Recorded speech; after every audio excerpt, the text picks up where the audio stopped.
Imagine two nations, once divided by decades of conflict, now standing together under the same roof, not to trade accusations, but to trade signatures that could change history forever. There are moments in the life of nations that feel as though the earth itself has shifted beneath our feet, moments that will be etched into history books and remembered by generations long after the day has passed.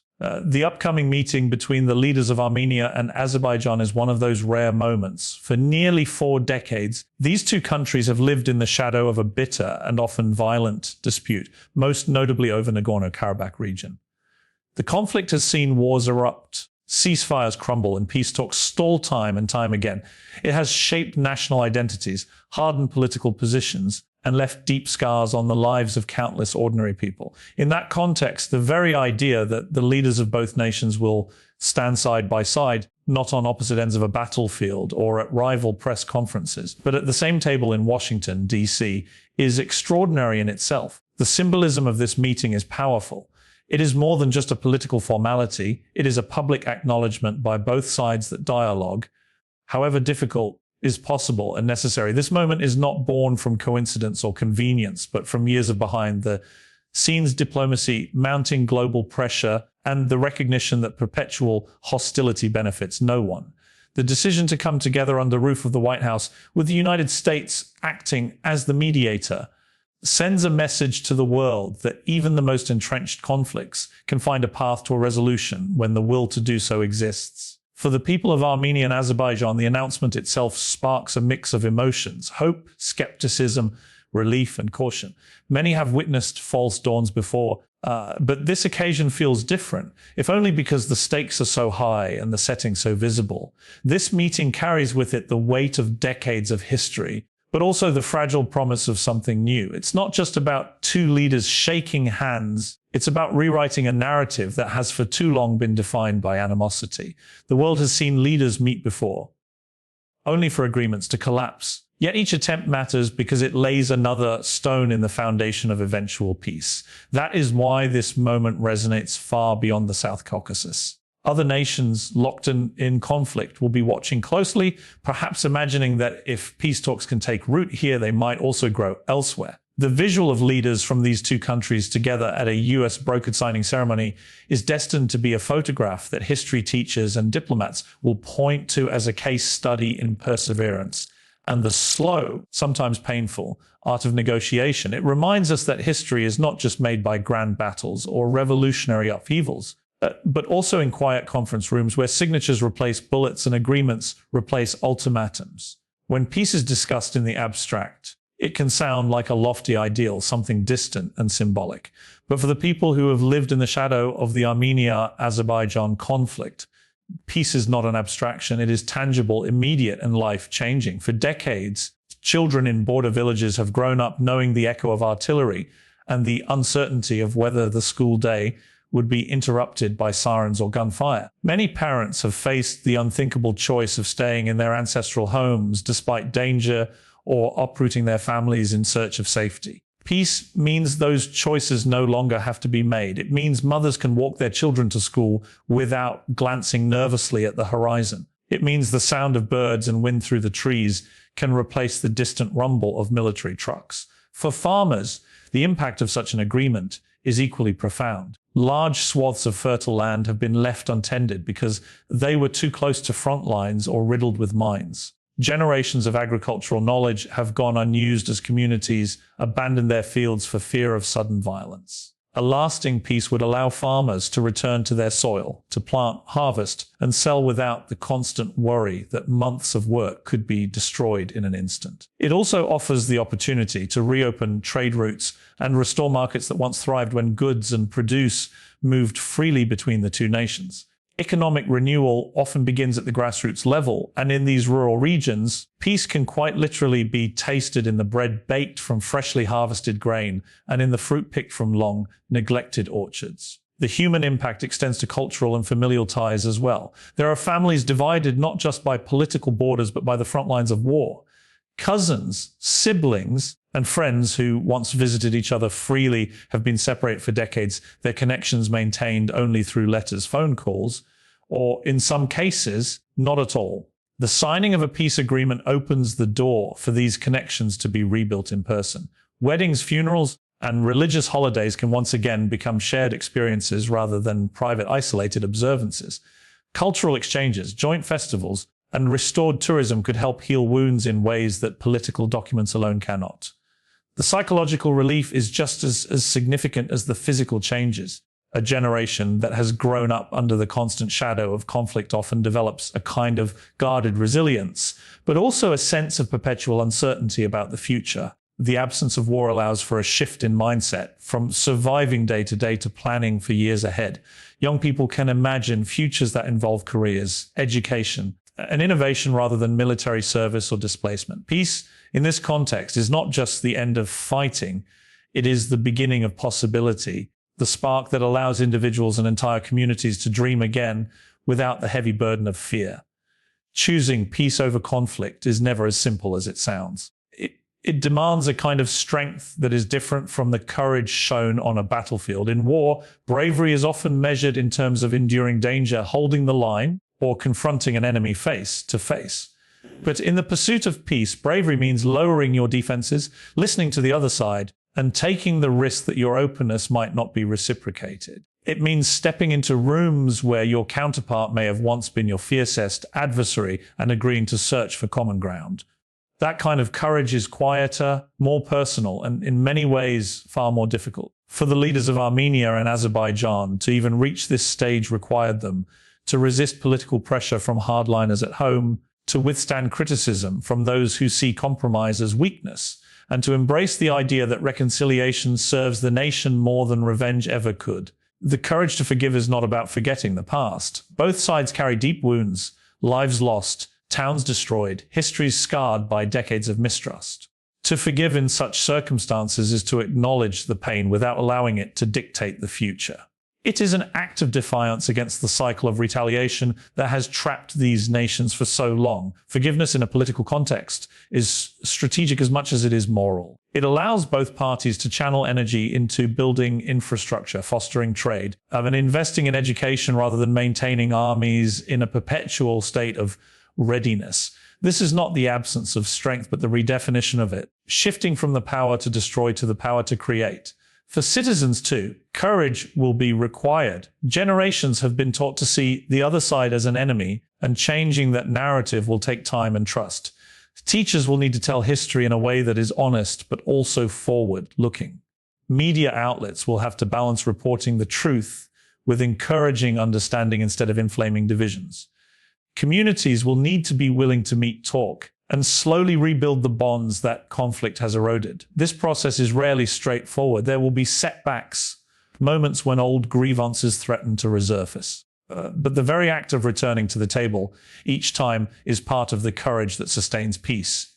It is tempting to think of peace agreements as the final step, but in reality, they are the beginning of a long and often challenging journey.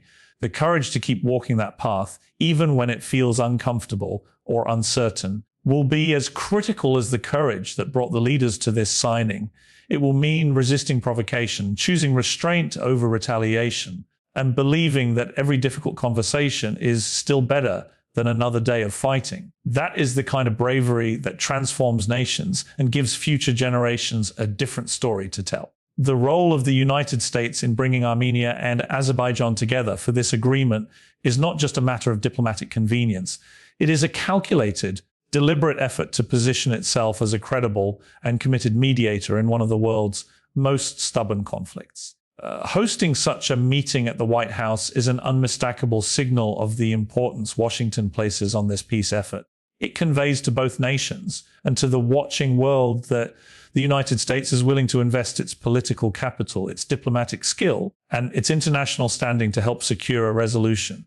This is not the first time America has stepped into a mediating role, but in this instance, the timing, the scale, and the visibility make it a moment of particular significance. By creating a platform where both leaders feel heard, respected, and supported, the US has increased the chances that the agreement will have staying power beyond the ceremonial signing. The American role also underscores the broader strategic implications of the deal. The South Caucasus has long been a region where global powers compete for influence. Russia, Iran, Turkey, and the European Union have all had stakes in its stability and resources.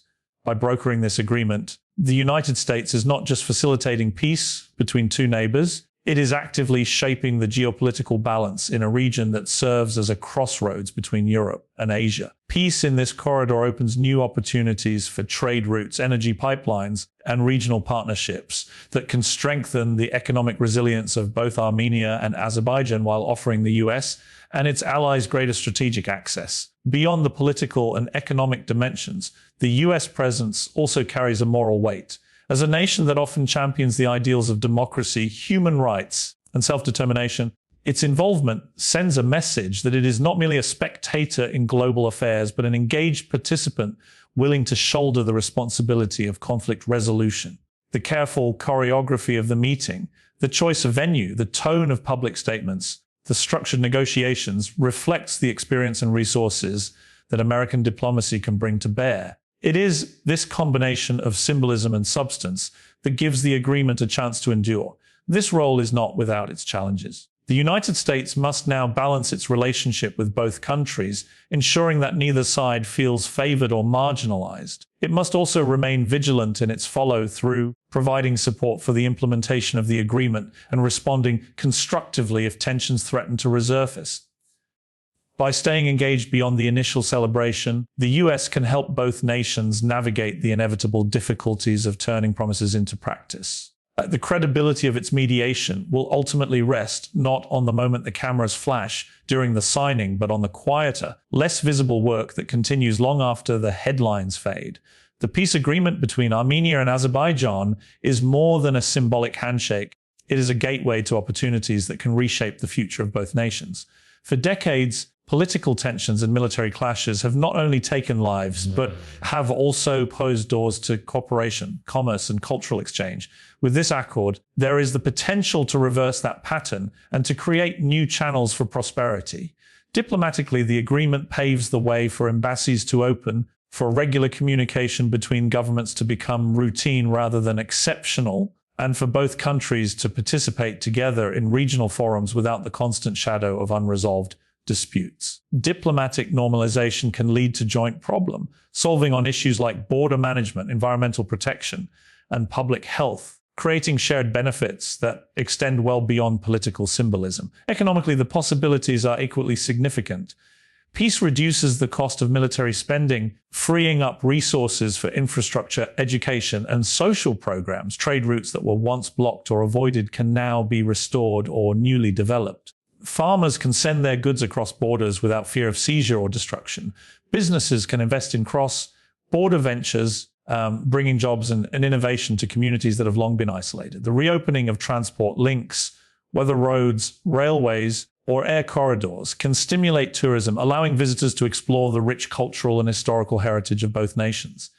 Tourism, in turn, brings revenue that can support small businesses, artisans, and service industries, further weaving the two economies together in mutually beneficial ways. On a human level, the agreement can foster a gradual rebuilding of trust.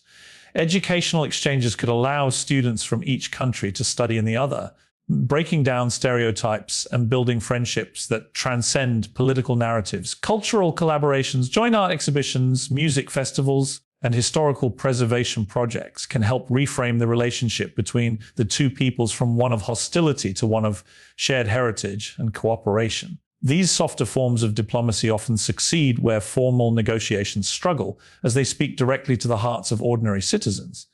Internationally, both Armenia and Azerbaijan stand to gain enhanced reputations as nations capable of resolving disputes through dialogue rather than force. This can open the door to stronger ties with other countries and international organizations, potentially leading to investment, development assistance, and participation in global initiatives. Investors are far more likely to commit resources to stable environments, and stability is exactly what this agreement seeks to secure. The benefits also extend into security and regional stability.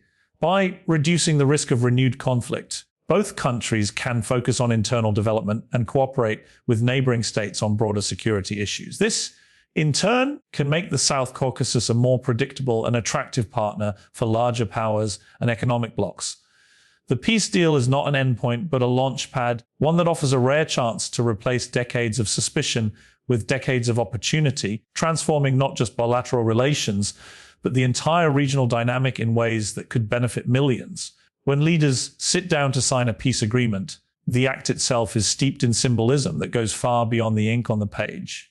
In the case of Armenia and Azerbaijan, the very image of their leaders together at the White House, with the United States mediating, sends a message to the world that words and commitments can replace weapons and ultimatums. Every stroke of the pen represents not just a political decision, but a moral one, a choice to pursue dialogue instead of destruction. The handshake that follows is equally powerful, for it is not simply a formality. It is a visible acknowledgement of the humanity on the other side, a recognition that despite years of mistrust, there is still common ground to stand upon. The signing ceremony itself becomes a stage for history. The flags of both nations displayed side by side, the presence of international media, and the formal statements delivered by each leader are all part of a carefully crafted narrative. This narrative tells their own citizens, as well as the global audience, that the two governments are committed to turning a new page. It reassures allies and partners that the risk of renewed hostilities is diminishing, and it signals to skeptics that there is a genuine willingness to engage in constructive cooperation. In an era when images often speak louder than words, such a moment can have an impact that ripples far beyond the conference room.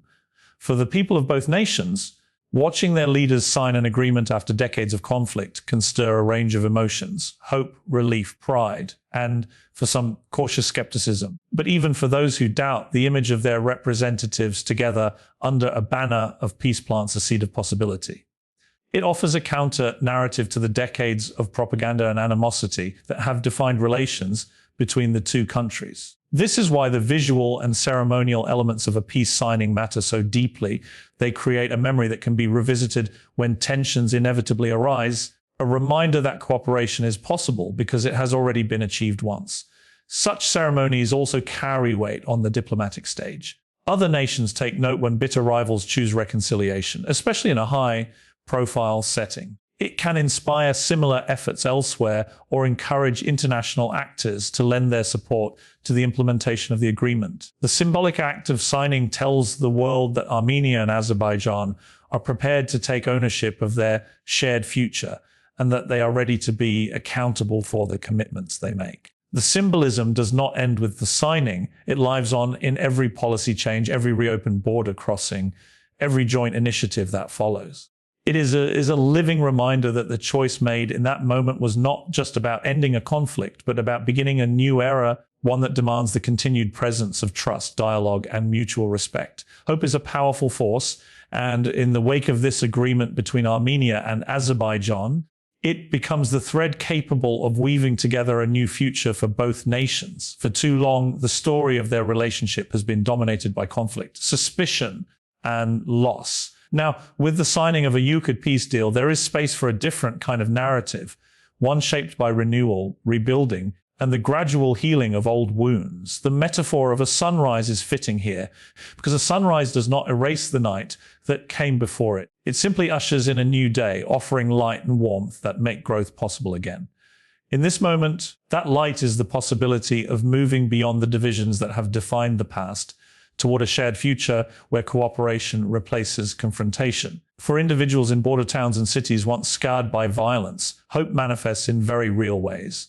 It is the sight of construction crews repairing roads instead of military convoys patrolling them. It is the reopening of marketplaces where goods from both sides can be traded freely and where conversations between neighbors can take place without fear or suspicion. It is the idea that children born after this agreement will grow up knowing stories of reconciliation rather than war, their imaginations shaped by what is possible rather than what is forbidden. This sense of renewal is not confined to infrastructure or economics. It touches the cultural and emotional core of both societies. Rebuilding trust will take time, but the peace agreement creates the conditions in which trust can grow. It allows schools to teach not only the history of conflict, but also the history of shared culture, trade, traditions that predate the fighting. It encourages artists, writers, and musicians to collaborate across borders, telling stories that challenge the stereotypes and misconceptions that war has cemented. It enables joint initiatives in areas like environmental preservation, scientific research, and tourism, projects that not only improve lives but also demonstrate the tangible benefits of cooperation. These small, steady steps accumulate, creating a momentum that can carry both nations further away from the cycle of hostility. Internationally, the hope sparked by this agreement extends beyond Armenia and Azerbaijan. Other regions mired in long-standing disputes will watch closely, seeing in this peace process a model that may be adapted to their own circumstances. The success of this accord has the potential to reaffirm the belief that diplomacy, persistence, and mutual recognition can succeed where force has failed. That belief is essential because it fuels the willingness to try, and trying is the foundation of every peaceful resolution. In the end, renewal is not a single event, but a continuous process. The peace deal is the first step, but the journey will be walked every day thereafter, in every decision made by governments, communities, and individuals. The hope that fills this moment can be sustained if it is nurtured through dialogue, through fairness, and through the shared understanding that a future built together is far stronger than one lived apart. Today is not the end of a journey, but the beginning of one, proof that even the deepest divides can be crossed when the will for peace is greater than the weight of the past.